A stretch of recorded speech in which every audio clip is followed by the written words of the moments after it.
जी नाज़रीन, supreme court of Pakistan की तरफ से बड़ा फैसला आ गया और उस बड़े फैसले के मुताबिक कौमी असम्बली बहाल हो गई है। कौमी असम्बली बहाल होने के साथ साथ इस वक्त जो सूरत हाल हुकूमत भी बहाल हो चुकी है। वज़ीर आज़म इमरान खान भी दोबारा अपने ओहदे पर बहाल हो चुके हैं। फवाद चौधरी से तमाम वज़रा भी अपने ओहदों पर मौजूद दोबारा होंगे। सुप्रीम कोर्ट ऑफ पाकिस्तान का ये फैसला है और इसके साथ ही वो रूलिंग भी ख़त्म कर दी गई है, जिसकी बुनियाद पर वज़ीर आज़म पाकिस्तान को यह मौका मिला था कि उन्होंने असम्बली तहलील कर दी थी। इससे बढ़कर अगला फैसला अपोजिशन की बात को मानते हुए, उनके दलाइल को तस्लीम करते हुए सुप्रीम कोर्ट ऑफ पाकिस्तान ने इस वक्त जो एक बड़ा फैसला किया वो ये है कि परसों हफ्ते के रोज़ 9 अप्रैल को सुबह 10 बजे कौमी असम्बली का इजलास होगा और उसमें तहरीक अदम एतमाद पर वोटिंग होगी। इस वक्त इब्तदाई तौर पर हम जो फैसले को देख रहे हैं इसमें अपोजिशन की तमाम बातें दुरुस्त तस्लीम कर ली गई हैं और इसके बाद हुकूमत के इक़दाम को गैर आइनी करार दे दिया गया है। और इसके साथ ही एक और सवाल ये भी पैदा हो गया है कि अगर हुकूमत के तमाम इक़दाम गैर आइनी हैं, एक सोचे समझे मनसूबे के मुताबिक हैं, तो क्या इस पर मजीद कार्रवाई हो सकती है? क्या आइन को सबताज करने पर अपोजिशन का जो मुतालबा है कि डिप्टी स्पीकर कौमी असम्बली को सज़ा का मुस्तहिक करार दिया जाए, जो इमरान खान साहब के ऊपर इनमें शामिल होने की सज़ा दी जाए, उनको सदर मुमलिकत को इसमें शामिल किया जाए, इस पर अपोजिशन क्या कहती है? इस पर कैसे आगे बढ़ते हैं? क्या अपोजिशन जारहाना अंदाज में आगे बढ़ेगी या वो इसको अपनी कामयाबी समझते हुए सिर्फ हुकूमत की तब्दीली पर इक्तफा करेगी? बहुत कुछ होने को बाकी है। इस वक्त सूरत हाल है। मेरे साथ इब्राहिम लकी साहब भी मौजूद हैं, उमर हयात भी मौजूद हैं, अशरफ मेहताब भी मौजूद हैं। उमर हयात साहब, ये बड़ा फैसला आ गया सुप्रीम कोर्ट ऑफ पाकिस्तान का, क्या कमेंट करते हैं? जी बिल्कुल, बहुत बड़ा फैसला है। यानी ये कह लें कि सरप्राइज है गवर्नमेंट के लिए, इमरान खान के लिए। ये इमरान खान को सरप्राइज बिल्कुल उसके लिए सरप्राइज है सुप्रीम कोर्ट ऑफ पाकिस्तान का कि उनके 3 अप्रैल से जितने भी इकदाम उन्होंने किए, अहकाम जारी किए, वो कल अदम कर दिए हैं। असेंबली से मुतल्लिक, असेंबली डिसॉल्व करने के हवाले से रूलिंग और ये जो जितने भी हुए वो बात भी खत्म हो गई आज 5 रुकनी बेंच के हवाले से कि आप रूलिंग को अदालत में चैलेंज नहीं कर सकते। अगर रूलिंग बादियों नज़र में और नज़र आ रहा है कि ये रूलिंग जो है गैर आइनी है, इसका मतलब यह है कि उस गैर आइनी इक़दाम को जुडिशल रिव्यू में ले जाया जा सकता है। अब ये भी हो सकता है कि गवर्नमेंट जो है वो इसमें नजरसानी की अपील दायर करे कि ये 5 रुकनी बेंच है, उसके बाद फुल कोर्ट के लिए चली जाए। इस बेंच के सामने भी नजरसानी के लिए की जा सकती है कि आप अपने फैसले पर नजरसानी करें। ये जो फ्री को कर सकता है। देखें 4 दिन से 5 दिन से ये सारे का सारा एक लगा हुआ है और सारी चीज़ें सामने आए। वो कौन से तितर बटेर होंगे जो वो पहले नहीं निकाल सकते थे? वही गवर्नमेंट कहेगी कि जी जो हमारी कंटेंशंस थी उनको एड्रेस नहीं किया गया, उनके ऊपर बात ही नहीं की गई। कोई नया नुक्ता बिल्कुल ऐसी जो एड्रेस नहीं हुआ, दोबारा दलील आपको दोबारा कोर्ट में उठाने के लिए आपको कोई नया नुक्ता देना पड़ेगा। ऐसा नुक्ता जो पहले एड्रेस ना हुआ हो, कोई ऐसी चौंका देने वाली बात, ऐसी चौंका देने वाली बात, कोई नई हकीकत लानी पड़ेगी। वो हो सकता है वो नेशनल सिक्योरिटी कमेटी की काउंसिल की मीटिंग की ले आए, वो हो सकता है बुनियाद यही है, उस पर आ जाएंगे। इम्कानात मौजूद है। हाँ, इम्कानात बुनियाद यही है कि स्पीकर की रोलिंग जो है वो सेटिसाइड हो गई कि उसने गैर आइनी तौर पर अब वो उस बुनियाद को दोबारा चैलेंज कर देंगे कि हमारे पास ये हकायक हैं। इब्राहिम लकी साहब।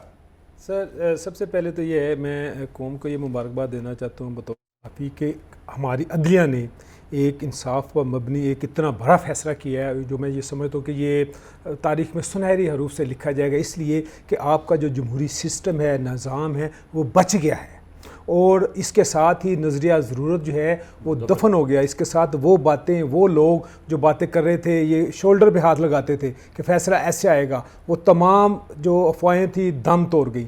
आपका प्रेसिडेंशियल था कि जी वो सिस्टम आएगा, वो ख़त्म हो गया। अदलिया ने आइन का तहफ़्फ़ुज़ दबंग अंदाज में किया, पाकिस्तान का जो जमहूरी सिस्टम था वो उसको बचाया, पाकिस्तान के अवाम को एक सही डायरेक्शन पे डाला और जमहूरी जो कुव्वतें हैं उनके लिए भी एक लेसन है कि आइंदा वो आइन जो तोड़ेंगे तो वो उसकी सज़ा भी भुगतेंगे। ये मैं ये समझता हूँ मजमूई तौर पर मैं इस फैसले को इस तरह देखता हूँ। बाकी हुकूमत के लिए -0% चांस है कि वो इस फैसले के अगेंस्ट जाए।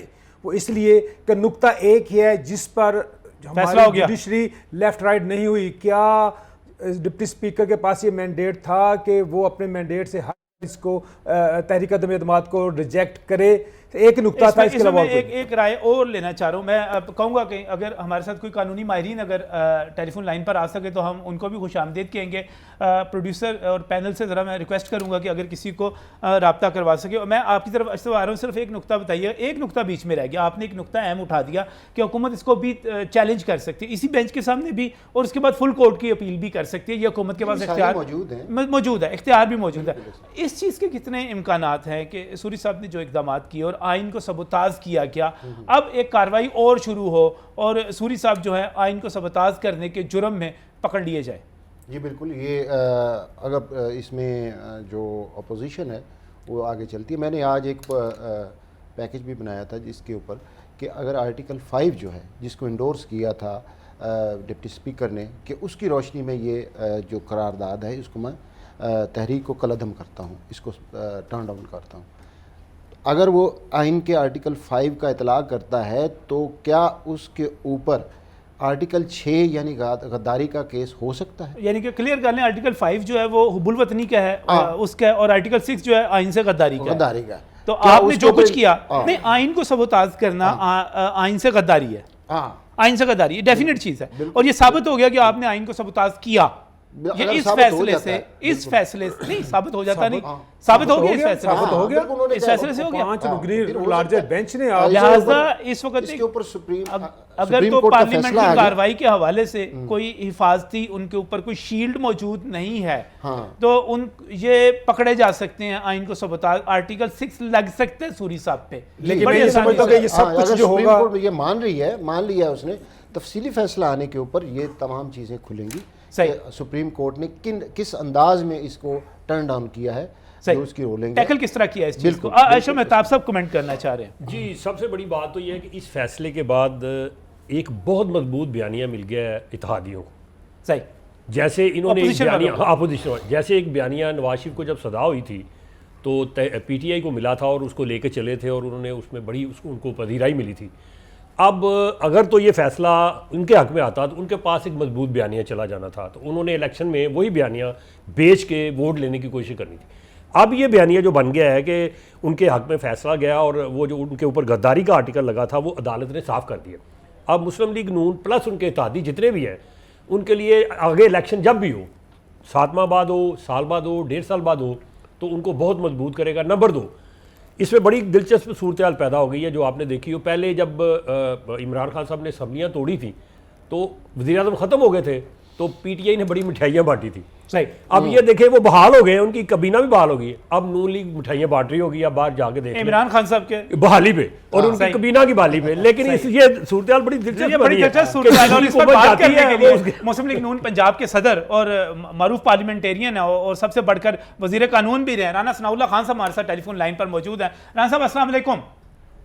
जी वालेकुम सलाम। राना साहब बहुत बहुत आपको मुबारकबाद दी जाए जो इस वक्त फैसला आया है, वो तो लगता है कि आपकी तमाम प्ली कबूल कर ली गई है, आपके मौक़िफ़ से इत्तफाक कर लिया गया है।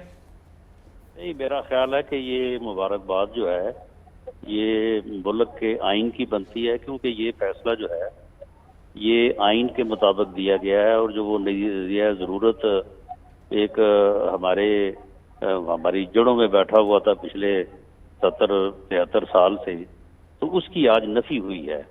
जो आइन का तकाजा है उसके मुताबिक ये फैसला हुआ है और इसमें मैं समझता हूँ कि दोनों फरीकैन के लिए इसमें कोई ऐसी बात नहीं है कि हम कहें कि हमारी बात मानी गई है या दूसरे कहें कि उसकी नहीं मानी गई। ये वही सूरत हाल है जो उस दिन वोटिंग से पहले असम्बली में मौजूद थी 3 अप्रैल को, और उस सूरत हाल से बात आगे चलेगी। रूल्स के मुताबिक, कानून के मुताबिक जो है वो अमल होना चाहिए, उस पे हो सकता है वो कामयाब हो जाएं, हम कामयाब हो जाएं, जो भी एक और आपको पार्लियामेंटी अमल है उसके ऊपर अमल होना चाहिए। उम्मीद नजर आ रही है कि जो काफी तंज किया जा रहा था शहबाज शरीफ साहब की शेरवानी के हवाले से, अब वो शेरवानी पहन सकेंगे? नहीं, देखें, शेरवानी पहनने वाली बात जो है वो तो यानी एक तंज़ी अंदाज में की जाती थी। बाकी अगर ये तहरीक कामयाब होती है, यानी जो नो कॉन्फिडेंस की तहरीक है, तो यकीनन फिर हाउस जो है वो अपना नया लीडर ऑफ द हाउस जो है वो उसका इंतखाब करेगा। तो वो कोई भी हो, मियाँ शहबाज शरीफ हो या जिस तरह से इमरान खान साहब पहले मुंतखब हुए थे, उसकी मर्जी है वो शेरवानी पहन ले, मर्जी है अच्छा चले कोट पैंट मुझे पहन ले। एक और आईनी नुक्ता है सलाम साहब कि इस वक्त सूरी साहब ने जो कुछ किया वो साबित हो गया कि उन्होंने आइन से हटकर किया, अपने इख्तियारात का गलत इस्तेमाल किया। जब हम बात करते हैं आइन के आर्टिकल्स की तो इस पर आइन को सबताज करने पर गद्दारी की शिक लगती है और आइन को सबताज करना जो है वो आर्टिकल 6 के ज़ुमरे में आ जाता है। आप समझते हैं कि डिप्टी स्पीकर जो हैं उन्होंने जो कुछ किया वो अब आर्टिकल 6 के ज़ुमरे में आते हैं उस पर कार्रवाई के लिए? इसमें इसका तरीक़ाकार ये है कि आर्टिकल 6 के लिए रेफरेंस जो है वो वफाकी हुकूमत जो है वो पेश करती है। ठीक, वो यकीनन अगर ये हुकूमत तो नहीं भेजेगी, लेकिन नेक्स्ट गवर्नमेंट जो है वो सुप्रीम कोर्ट के इस फैसले की बुनियाद पे, ये सिर्फ डिप्टी स्पीकर नहीं, इसके साथ और लोग भी शामिल हैं जिन्होंने ये सारी कॉन्स्पिरेसी की और ये आइन को सबोताज किया, तो उनके खिलाफ अगर रेफरेंस वफाकी हुकूमत की तरफ से जाता है तो इनको बिल्कुल ये प्रोसिक्यूट हो सकते हैं।